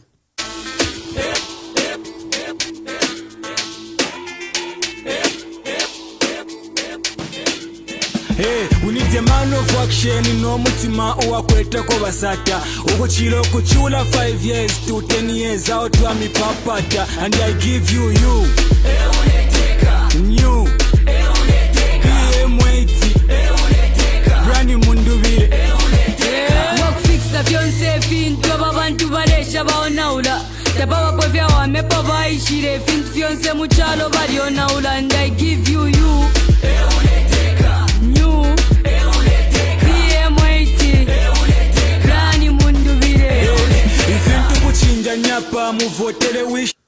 Thank you, Tapias. We have our first caller. Caller, please tell us your name and where you are calling us from, and please be brief. Hey, good afternoon, Honorable Mwamba. Good afternoon. This is Charles Shonban calling here, and thank you for the privilege here. Thank you, Charles. My question is, to Honorable Mundubile, I totally agree that the big elephant is Bill 7. But now, the question is, there is no need for you guys to be scared or for us to be scared. I think it's just a matter of strategy. The time we have reached now is to confuse the other guy, because we have more people here than he has. So the strategy has to confuse Hichilema. And it's time not to be scared. It's time to go to prison for this. If our forefathers, they fought for independence, then why can't we do the same? Thank you. We have to use the Catholic Church. you know. And secondly, I'm just disappointed with the PF, you know. They always fascinating, you know. Why should they be canceling the convention now? Because there is no time. Now is the time of... All right, okay, thank you. Thank you, Mr. Chomba from Florida. I think he has raised two issues there, that the Zambians are the majority and that the PF should not cancel their... there are so many calls running, so let's quickly go through them. Hello, caller, please tell us your name and where you are calling us from. Good evening. My name is Michael Mulusa. I'm calling from Lusaka. Michael Mulusa, make your contributions quickly or your questions to Honorable Brian Mundubile. Yeah. Thank you very much, Ambassador. Thank you very much, Honorable Mundubile. I think you have elaborated clearly, and I like the fact that you have put Bill 7 as the #1 priority and what Zambians, parliamentarians, and leaders should be concerned about. I also like the fact that you have taken responsibility and that you took the onus to apologize on behalf of Patriotic Front and taking the responsibility of what needs to be done. I just encourage that, Honorable, please continue with this Bill 7. It's life or death. I like the fact that, yes, alliances are important, but right now we need to sort out this issue. After sorting out this issue, united, then we can go on to the next situation. So I'm really encouraged. I had a question, but you have elaborated very well. So I'm just listening in and enjoying. Thank you very much. And we are together with this Bill 7 issue. Thank you. Thank you very much. Words of solidarity and encouragement. Hello, caller, please tell us your name and where you are calling us from. Good evening, Honorable Ambassador Mwamba. This is Patrick calling from England. Yes, Patrick from UK. Make your contributions. Sure, thank you. Good evening, Honorable Mundubile. Honorable, I just have maybe two questions, if Ambassador will allow me. The first one is, there are members of parliament from the PF. I know you are not the current leader of the opposition, but there are members of parliament that are looking like they can definitely vote for the bill to go through, that are from the Patriot Front. How are you coordinating those members so that maybe we can have one vote as the opposition that will prevent the bill from going through and protect the Zambians? Then the other question that I have is about your candidature. Your candidature, Honorable, has been smeared with a lot of speculations of you being a UPND project. And recently, I don't know if it's yesterday or the other day, Honorable Davis Muila, who is known to be your supporter, issued some statement about the PF that members should just scatter and join other political parties because the PF is dead. And when there's a talk of you being a UPND project, and then someone who is close to you is talking in those lines, how do you talk of that? And how are you going to distance yourself from such talks from someone who is in your camp, like in your campaign team? Because definitely Honorable Mwela doesn't mean well for the party. If someone who is a former SG can speak like that against a political party where he was the chief executive just some few months ago, definitely didn't sit well with many Zambians, and you to definitely put your name in bad light. How do you? Thank you, my brother. Thank you. Yes, to what extent can Honorable Mundubile be responsible for statements of those that are his followers? I think that is a question. Hello, caller, please tell us your name and where you are calling us from. Greetings, Ambassador Mwamba. Good evening. Yeah, this is Chano Dangwira. Mr. Chano Dangwira, please make your contributions or questions to Honorable Brian Mundubile. In the first place, I want to state categorically that I think Zambia's solution has been. I want to be very frank with all the Zambian people that I think Honorable Brian Mundubile has proven to be a man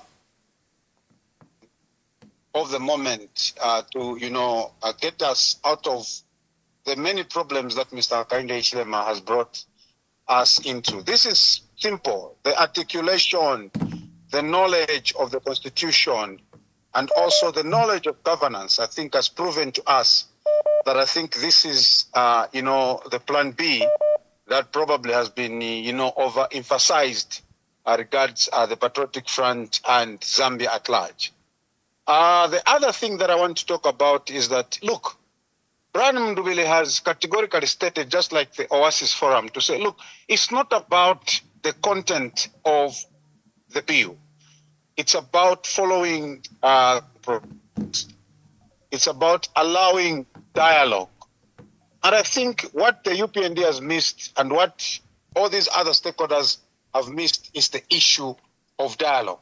So the best is probably let's restart this process and look at what is missing.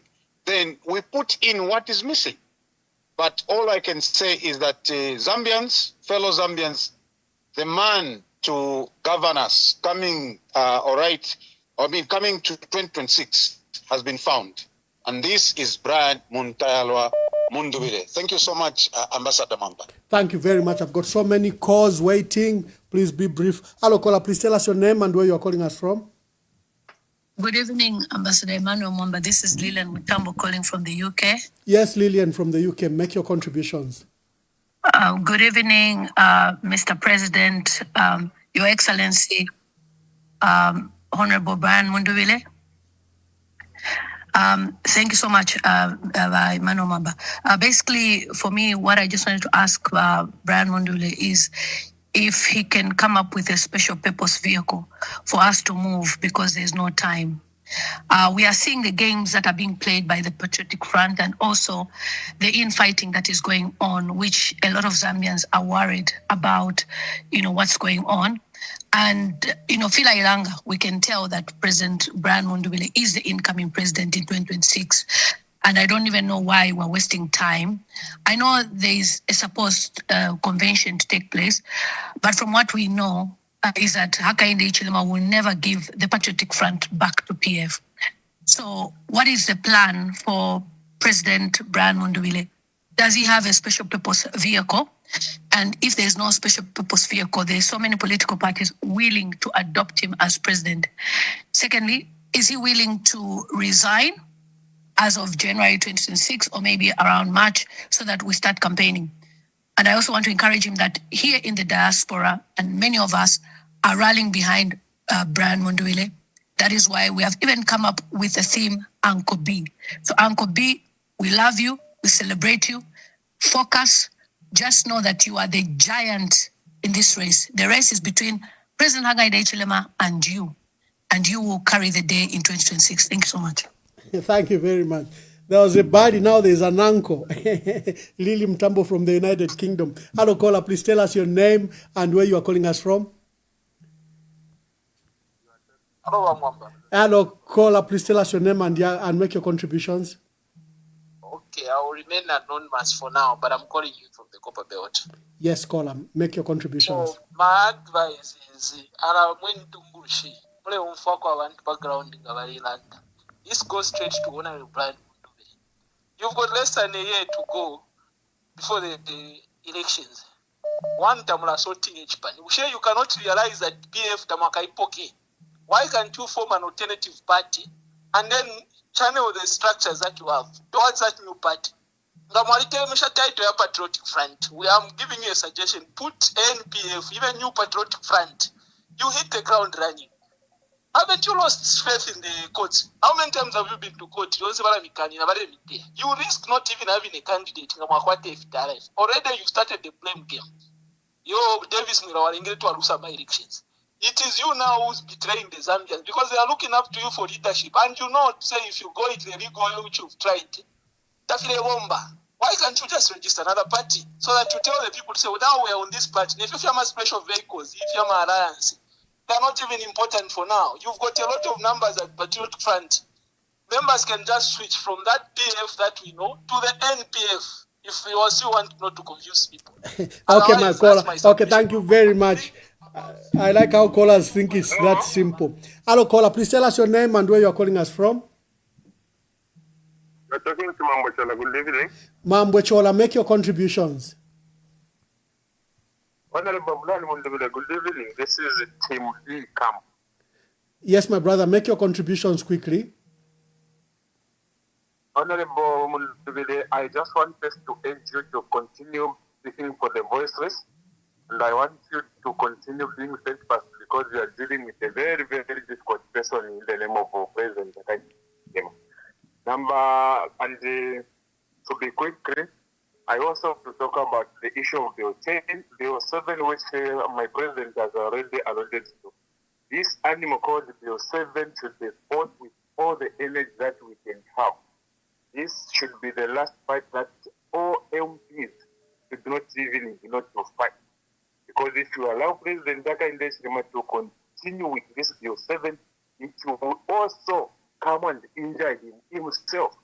So we are not just advocating for it to fall, we are also advocating for him to be protected after he leaves office. Because who can support the dissolution of parliament by the president? Who can support that when there is a vacancy in the office of the MP, a political party should just appoint someone else? That is a very, very wrong view, and it should not even be thought of. And I wonder why a taker is ever so angry when someone says you cannot do this. We are not stopping him to do anything which is within the UPNG. We are stopping him to touch our national document. This is not a UPNG document. This is a document that protects each and every Zambian. And it is us Zambians who have said no to this issue. And why should we be crying that you hate me because I'm from Wengwa, because I'm from whatever? There's nothing like hatred here. We are trying to protect what belongs to us. Thank you, caller. Thank you. I've got another caller here. Hello, caller. Please tell us your name and where you are calling us from. Good evening, Ambassador Wamba. Good evening, Honorable Mundubile. This is Sencho Banda. Honorable Sencho Banda. Yeah, make your contributions. Yes, please. Yes, I'll be brief and to be to the point. When I saw that communique from the State House, I was really appalled for the simple reason that the government and its state machinery, they know the issues which people have been raising as regard Bill 10. And the contents, the clauses at the tail end of it, because in the constitutional making process, means justifies the end, as it were. For example, this process was started by the president himself by announcing that the people had agreed in Kasama. He announced again in Mongu that actually there was a white paper where there was a debate back and forth between the Chief Minister of Justice and also State House. As that wasn't enough, the matter was brought to Parliament. Oh, have we lost you there, Honorable Sencho Banda? Okay, yeah. The roadmap and that process was halted by the courts. So the idea is that in how you handle national matters, and the tail end of it would be interesting for you to know. Oh, but he has made his point. Honorable Sencho Banda's phone is cutting. Hello, caller. Please tell us your name and where you are calling us from. I remain anonymous for now, sir. Anonymous, make your contributions. I'm calling from Lusaka. Thank you. I want to learn that they form a new patriotic front. It's not that, as you pointed to Bamwamba. You know, the whole system is compromised. We have an example of the Uka Alliance right now, still not registered. Na new na special purpose vehicle na ikakwata controversy kuntanshi. So to the shape of an independent presidential candidate is also an option. So let's look into that as well. I contribute. Thank you. Thank you very much. Yeah, someone says it's not as easy as our people are thinking. You can just walk to the registrar and get a new political party. Hello, caller. Please tell us your name and where you are calling us from. Endita, make your contributions. Introduce yourself. Mkwai.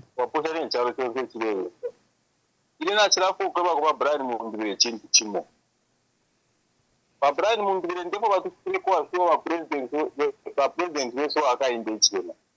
Akainde chile mo barere trama bills ya ene attention 2019 ana bills 7 ya. Kutine mpirandu bapangana abantu bakata. Balikuwa bakese babereze pomya yaya bakafuire pa mupando. Lero baba president weso baba shita shuwa bena ba president wa Mundubile.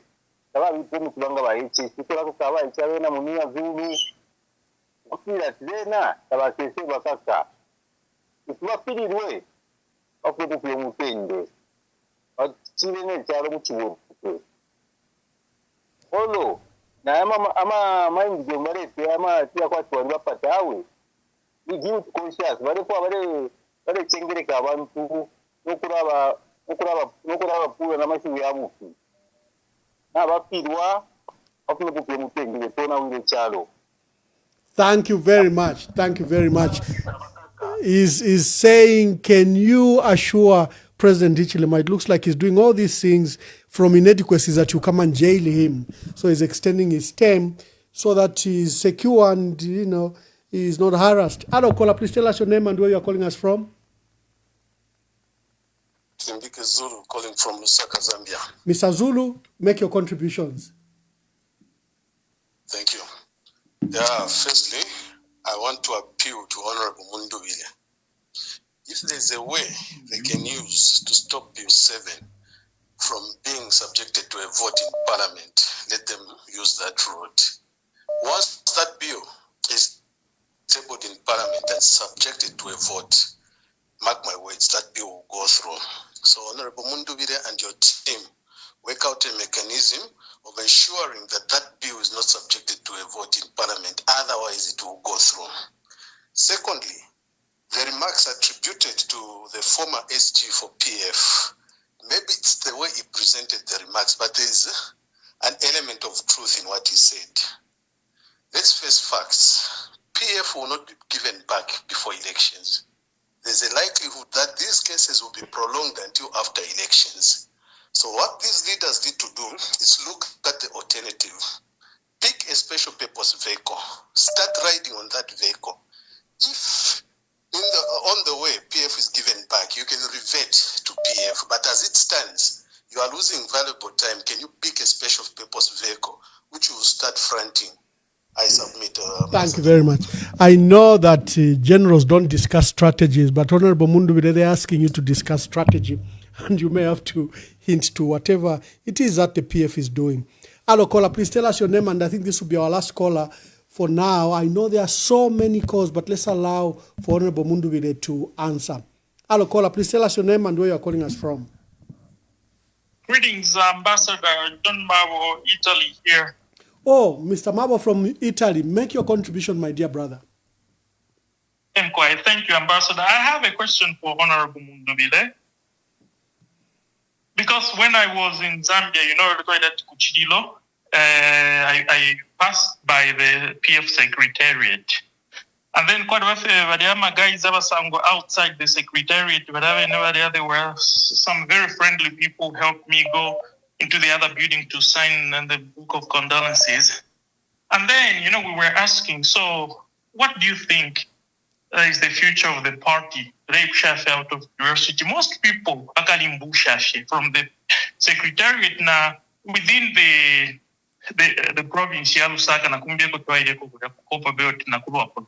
Barelanda bamundubile. Ikalimbu Shafe. But questioning what but since abantu abengi they pointed on Honorable Mundubile, what's the issue within the party? Lack of unity na show of ama egos. Where is the problem? Because I think the Zambian people wananda fechinka barafuwa Honorable Mundubile chinka. But apa problem fekulanda mchinene chinka. Problem apa within the party ni pesa. That's my question to Honorable Mundubile. Thank you, Ambassador. Thank you very much. Mabo, our last caller, is a gentleman from Italy, is a chairperson of Zambian community in Italy, and he feels that the PF are wasting time. They already have a leader. I will invite Honorable Brian Mundubile to answer to the questions that have been raised.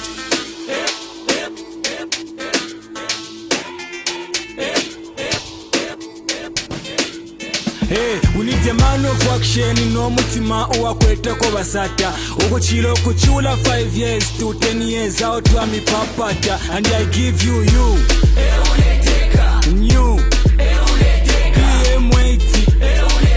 Brian Mundubile. Work fix a fiance fin to abantu balesha baona baita pavapofya wamepo vaishire fintu fyonse muchalo valiona ulanda. I give you new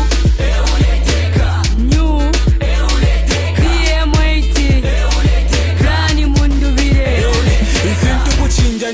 Let me bring on Honorable Brian Mundubile. Honorable Brian Mundubile, you've heard the calls. Others are saying decamp as a PF, form a political party, form a special purpose vehicle, leave your party. President Hichilema will not, the chokehold he has on the PF, he will not let go. I think this is a question that troubles all the leaders in the PF. What are your thoughts when this matter comes up? Because he appears that he's very determined not to allow the largest opposition party to be on the ballot. When you see these concerns, is there something that is being done? Others are of the view that this is an assault on our democracy, and probably one of the largest campaigns the PF should have raised was around this issue, to make the international community and our people know that the attack on PF was an attack on democracy itself. But we seem to have lost the arguments. When you are faced with this issue, what do you think? What are your active thoughts? And like I said, I know no general reviews his strategies, but what are your thoughts? Thank you, Comrade Ambassador Mwamba. Yes, I first of all want to thank all those that have shown concern. It's very clear that many of our Zambian people, both within and outside the country, are depending on the PF, to provide checks and balances, and indeed be able to stand against the UPND and President Hakainde Hichilema in next year's elections. So I want to take this opportunity also to thank members of our party, Patriotic Front Party from across the country, for remaining faithful. You remember from the time the disturbances came, sponsored by President Hakainde Hichilema and the UPND, that was sometime in 2023. Their view at the time was that they could scatter the party. But members of the Patriotic Front Party have shown resilience. Today, the Patriotic Front Party remains the largest party in Zambia, not opposition political party, but the largest political party in Zambia. And the membership of the PF has proved to be the most resolute membership of all political parties in Zambia. For that, I want to thank all the members from across the country. So what is clear is that decisions will have to be made, and be made the soonest time possible. I want to assure all of you that the Council of Elders has stepped up to sit with members of the Central Committee and the candidates to find a way forward, an amicable way forward, one that will ensure that the membership remains intact and whatever decision is arrived at is a product of consensus within the membership. I know Ambassador Mwamba mentioned generals don't discuss strategies. I think to that extent, I would just want to assure our people that we are in active discussions with senior party leaders, founder members of the party, to try and find a solution. My assurance to you is that a solution will be found. A solution will be found soon, and that solution, the result will be to find a leader who's going to stand against President Hakainde Hichilema in next year's elections. A leader who is going to provide leadership not only to the Patriotic Front, but also to the other opposition political parties. Being the largest opposition political party, it will also provide, through its leader, leadership to other political parties in certain assignments, national assignments, like the fight against Bill 7 and many other challenges that will be faced politically on the ground. As you are aware, there is no freedom for political parties here in Zambia. There's been no political rallies for the past 4 years. Political party leaders cannot speak. So these are some of the things that we begin dealing with. We begin to confront some of these challenges because political parties have rights. Political party members have rights. If government is not ready to allow members to associate freely, members will have to ensure that within the law, they begin to confront these issues that the challenges that have faced past so many years. So mine is just an assurance that meetings are being held and a solution will soon be found. Yes, Michael Murusa, the fight against Bill 7 is on. I said at the beginning that as a national chairperson for parliamentary affairs under Tonse, I will lead this fight. We are already engaging members of parliament in the background. Some of the worries that were expressed by members of the public, that a number of members of parliament have been compromised, we have spoken to some of them. The good news is that most of them that we've spoken to have made an undertaking that they will not betray the people that voted for them. So we'll continually engage with them to ensure that they stand firm. They resist the temptation of cash incentives and other incentives that may be coming from the ruling party, to try and entice them to support the Constitutional Amendment Bill number 7. So I'm happy that, is it Mr. Zulu? Mr. Zulu, I think, touched a bit on the statement made by Secretary General Mwila. As you know, colleagues, Secretary General Mwila was our Secretary General for some time, our boss for the party. And definitely, he has his own views. It would not necessarily be that, I have to control what he says. He was actually my boss for a very long time. And I'm happy that Mr. Zulu was able to speak to that. So, Comrade Sencho Banda, yes, Comrade, you are right. The point that I was stressing was that process protects content. And our focus has been on the process. Comrade Mwamba, I want to see this, why a process is very important. If the process is right, you spend less time on the content, because then the content would have been agreed upon through wide participation. So if the process is correct, if the process through which these amendments are crafted, you spend very little time to talk about the content. What I mean is, let's take, for instance, you have a flawed process or no process at all, as the case was in Bill 7, because there was no process. We just landed on the content. So it doesn't matter how good the clauses are. The fact that there was no process, it means that these clauses didn't come from the Zambian people. It didn't come from the people. So you can't defend these clauses because they don't belong to the people. They belong maybe to, and in this particular case, those clauses belong to President Hakainde Hichilema. He's the one who pronounced these constitutional amendments on 8th of March in Kasama, and later made similar pronouncements in Mongo.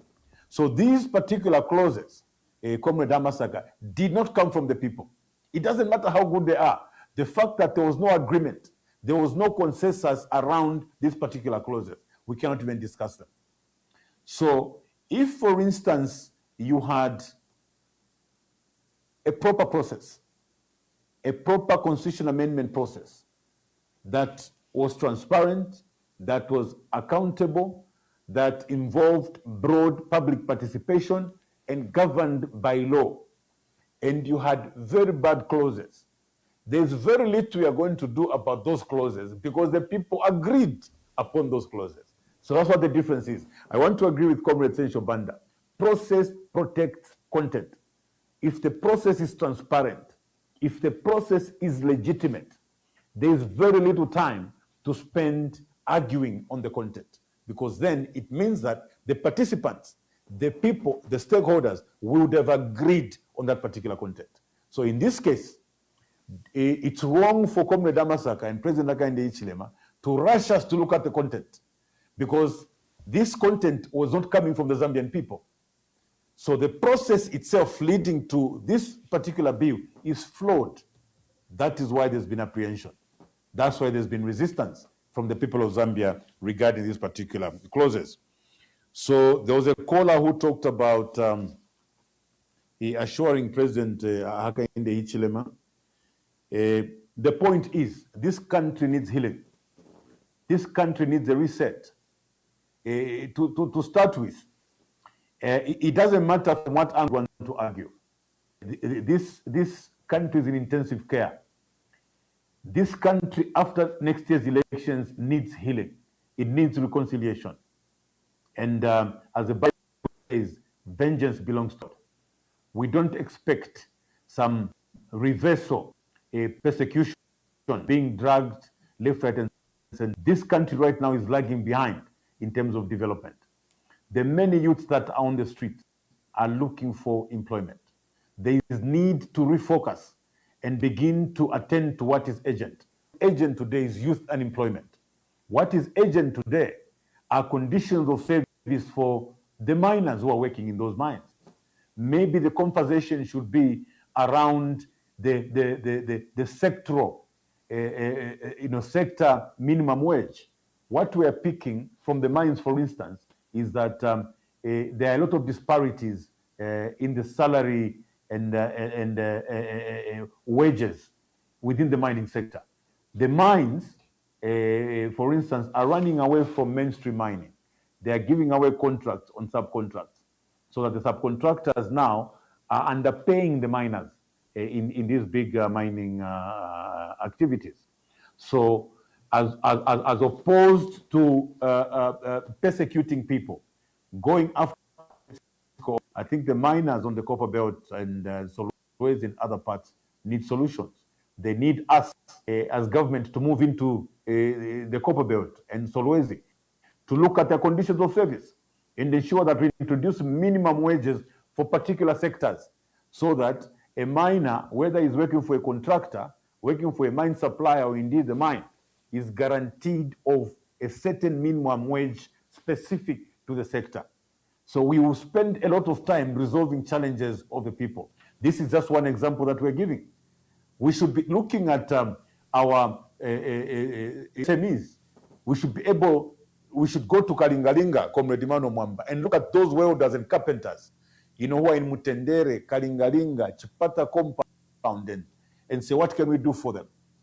And say, well, let's dedicate some money and open mega factories, be able to provide them with equipment and come up with policies that will ensure that government buys the products that these youths are making, thereby creating employment amongst our youths. So there will be no time. The issues I think there will be no time to begin to go after President Hakainde Hichilema and many other people. I think forgiveness is divine. We have to reset and focus on what is priority. The UPND government has spent the past 4 years going after political opponents. It has not paid dividends. So clearly, it's a path one should not take. If you know how not to govern, the UPND's governance is a very good example. What they have taught us not how to govern. So all you have to do is to follow the rule book of the UPND and avoid it. Then definitely you may succeed in whatever that you're doing. Because the past 4 years has been a total waste of time. So I want to assure you that there will be no persecution. President Hakainde Hichilema will have his freedom. He's Zambia. He would have ruled Zambia for 5 years, and he would need to be comfortable somewhere and continue with his life. And also, by that time, he will be a former president. Definitely, the country will need his counsel to assist the country in many areas. I just thought I should comment on the gentleman who was talking about assurance. We are preaching love and reconciliation generally. So Vamavo, thank you very much. Yes, I cannot answer it for myself. I may not know where the problem is. You did your survey and you got the results. What we've been focused on, we've been focused on a convention What we really wanted was a democratic process through which a leader is chosen so that it settles the troubled case. That way, we would have shown the country that we're democratic, that even after being voted into power, we'll continue to be democratic and allow people to choose the ones that they want to lead them. It's unfortunate that there's been this inordinate delay in holding this convention. So I'm hoping, we're all hoping that with the coming in of the Council of Elders, we hope that the convention will be held soon. Thank you very much, Honorable Mundubile, and thank you to all our dear callers and to the many callers that have been calling on one of our open lines. I already have 427 calls. I'm so sorry that we could only take so much.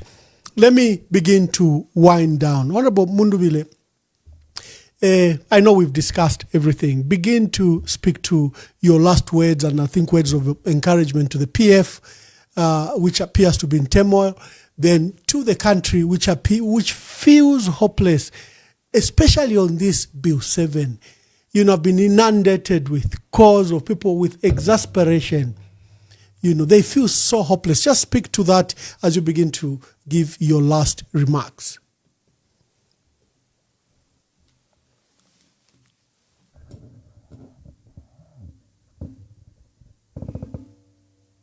Guys, help me with the volume.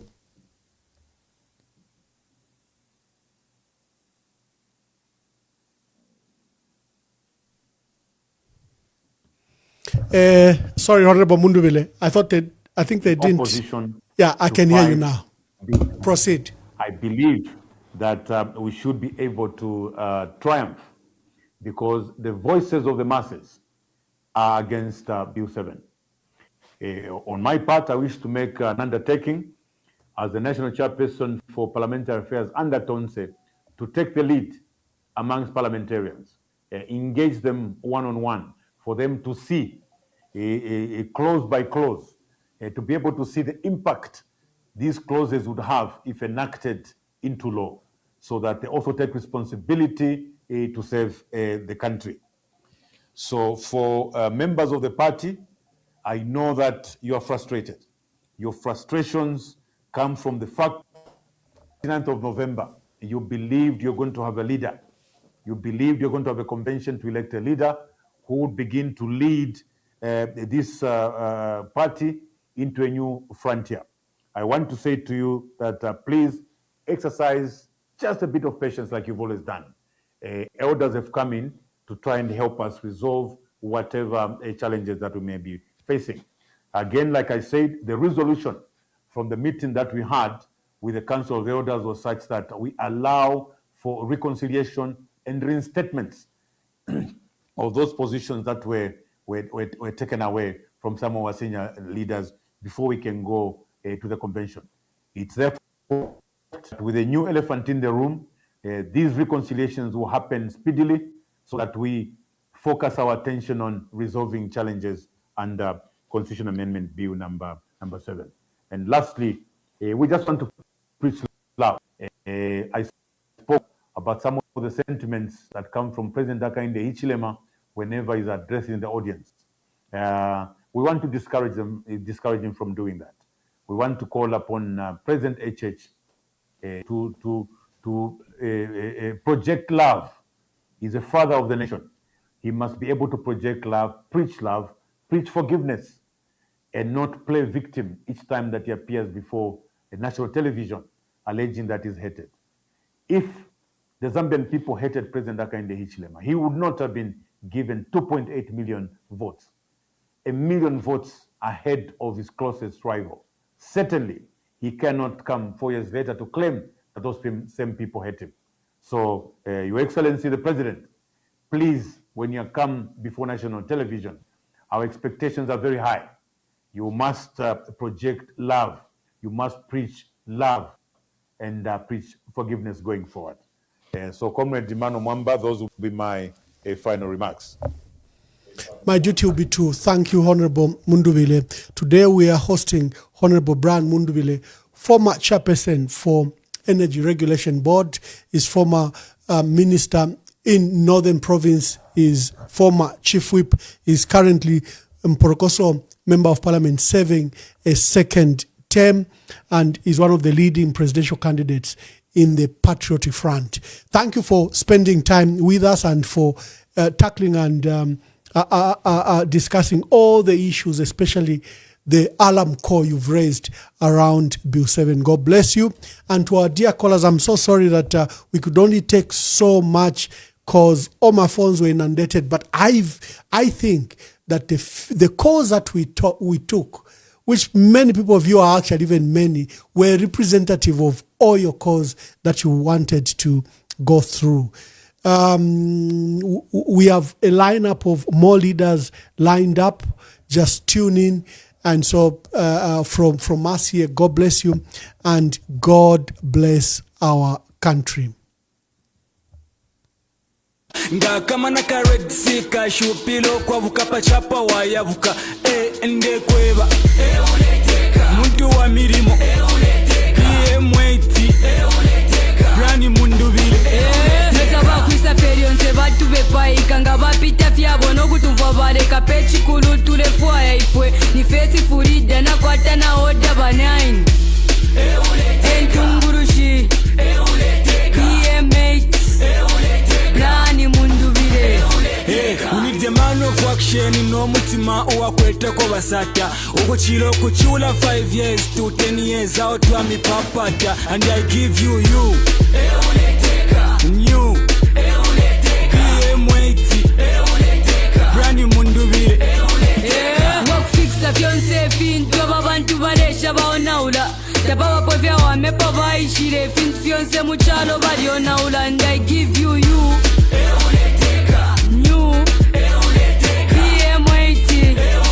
Brian Mundubile uyu muntu abombela abantu nontu kupoke fintu fyabantu amajela boys bari fulwa ama minilos dibiri but kulia kantu enalepa mona akabombela po mweti Brian Mundubile amalitari sibalemi mona bashima famu balemi mona bana kuluko gakeni chitenge beniko na baneno apo pa chitente niloya na vision PMH Brian Mundubile we need the man of action no mutima uwakwete ko basata ukuchilo kuchula 5 years to 10 years out wa mipapata and I give you new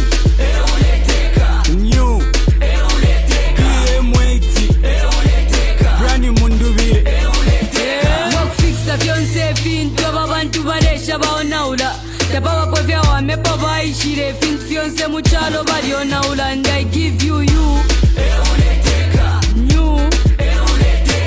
mweti Brian Mundubile kwenyu ndemwe chabe mabanja onanjala mkomo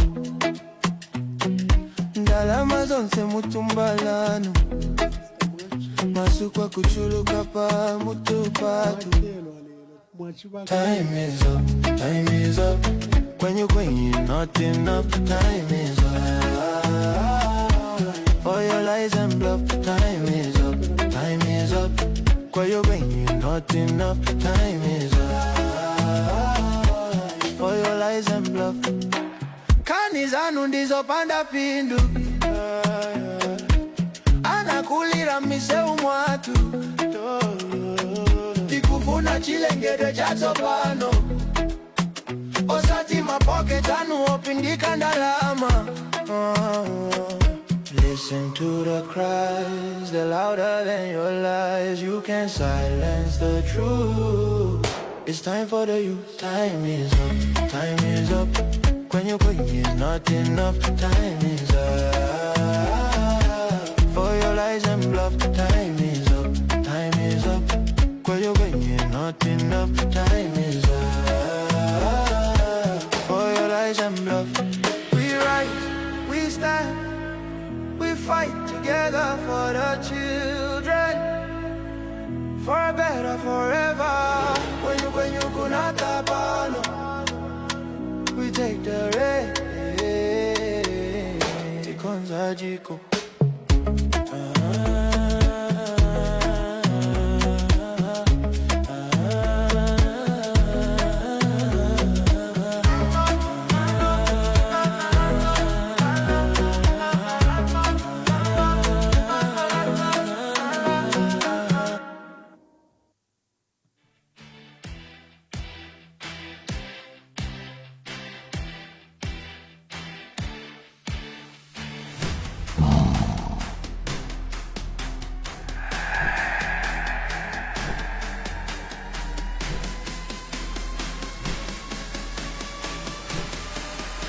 We bring you guests that challenge the narrative, unveil what power hides,